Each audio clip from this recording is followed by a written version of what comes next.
నేను చాలా దూరం నుంచి ఆయన ఎట్టి పరిస్థితుల్లో ఆ విగ్రహానికి నమస్తే చెప్పాలని వచ్చాను. ఇంకేం చెప్తారు ఆయన గురించి? బాలసుబ్రహ్మణ్యం గారిని నేను చాలాసార్లు ఇంటర్వ్యూ చేస్తున్నాను జెమినీ టెలివిజన్ కోసం. ఆయనతో పాటు ఆయన ఇంట్లోనే 3 డేస్ ఆయనతో పాటు ఉండి ఆయన రోజు దైనందిన జీవితంలో ఏం చేస్తారనేది ఆయన కోదండపాడి స్టూడియోకి వెళ్ళటం కానీ, వాళ్ళ అబ్బాయి చరణ్ గారిని, వాళ్ళ ఫ్యామిలీని అందరినీ కలిసి ఉన్నాను. అలాంటి అనుబంధం ఎన్నోసార్లు నాకు ఉత్తమ యాంకర్గా ఆయన చేతుల మీద అవార్డు తీసుకున్నాను. నీ భాష బాగుంది, నీ మాట బాగుంది, ఇదే కంటిన్యూ చేయి సురేష్ అన్న తండ్రి స్థానంలో ఆయన దీవెన నాకు ఎప్పటికీ గుర్తుంటుంది. ఆ ప్రేమతోనే ఆయన కలవడానికి వచ్చాను. ఎస్పీ బాలగారు లేని లోటు అనేది ఎప్పటికీ తీరని లోటుగా ఉంటుందంటారు.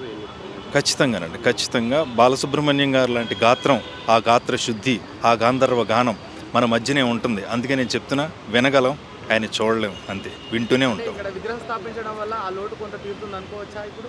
ఖచ్చితంగానండి. ఎందుకంటే రవీంద్ర భారతిలో పెట్టడం అనే ఆలోచన ప్రభుత్వాన్ని మనస్ఫూర్తిగా అభినందిస్తున్నాను, రేవంత్ రెడ్డి గారికి. అండ్ ఏదైతే ఈ నిర్ణయం ఇక్కడ పెట్టాలని తీసుకున్న ప్రతి ఒక్కరికి. ఎందుకంటే రవీంద్ర భారతిలో కొన్ని వేల వందల పాటలు పాడి లక్షలాది మందికి ఇక్కడి నుంచి ఆయన తన పాట ద్వారా పరిచయం అయ్యారు. అటువంటి ప్లేస్లో, పుణ్యభూమిలో, ఇలాంటి ప్లేస్లో ఆయన విగ్రహం పెట్టడం చాలా గొప్ప విషయం. ఆయన్ని ఇక్కడికి ఎవరైనా బాలసుబ్రహ్మణ్యం గారు మనస్ఫూర్తిగా నిండుగా మనస్ఫూర్తి తీసుకున్న వాళ్ళందరూ ఇక్కడికి వచ్చి ఒక నమస్కారం చెప్తే సరిపోతుంది. అంటే విగ్రహావిష్కరణ ముందుకు చాలా వరకు విధాలు జరిగాయి. విగ్రహావిష్కరణ అయిన తర్వాత కూడా మేము దాన్ని వదిలిపెట్టాము, మేము ఏం చేయాలో చేస్తామని చెప్పి కూడా చాలా మంది బయట అమరావతిలో పెట్టుకోండి, ఇక్కడ నేను ఒకటే చెప్తాను అన్న, విగ్రహాలకి అసలు విగ్రహాలే కాదు, మనుషులకి మీరు నేను, నువ్వు నేను, నాది నీది, నీ నేల నీ గాలి, నా గాలి నీ భూమి ఉండవన్న. ముఖ్యంగా కళాకారులకు అసలు ఉండవు. నేను మనస్ఫూర్తిగా చెప్తున్నా, బాలసుబ్రహ్మణ్యం గారు అందరి మనిషి, అందరి ఇంట్లో మనిషి.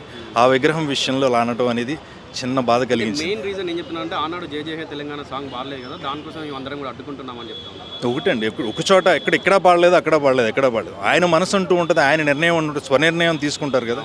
ఆయనకి ఏదో మనసుకు బాధ కలుగు, లేకపోతే ఏదో చిన్న ఇబ్బంది కలుగు పాడుండకపోవచ్చు కదా, దాన్ని మనం స్వాగతించాలి తప్ప.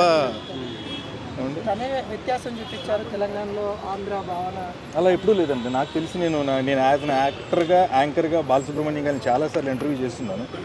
ఆ మనసు ఎప్పుడూ అలా ఆలోచించే మనిషి కాదు, అలాంటి మనసు కాదు. అంటే తెలంగాణ స్వరాష్ట్రానికి అంటే ఆ పదాలు తీసేయాలని వ్యాఖ్యలు చేశారు అన్నట్టుగా గూడ అంజయ్యతోని మాట్లాడినట్టుగా ఒక వీడియో కూడా వైరల్ అయింది. ఏమంటే నేను అందశ్రీ గారిని 3 టైమ్స్ ఇంటర్వ్యూ చేశాను, కాళోజీ గారిని 3 టైమ్స్ ఇంటర్వ్యూ చేశాను, గద్దర్ గారిని చాలాసార్లు ఇంటర్వ్యూ చేశాను. వాళ్ళ పాదాలకి నమస్కారం చేసి ఇంటర్వ్యూ చేసిన మనిషిని నేను ఆ మనిషిగా చెప్తున్నా. రాష్ట్ర ప్రభుత్వం నంది అవార్డు తీసుకున్న మనిషిగా చెప్తున్నా, ఒక యాంకర్గా చెప్తున్నా. అలాంటివి ఏమీ లేవు, ఉండవు, ఉండకూడదు. అదే నా ఆశ.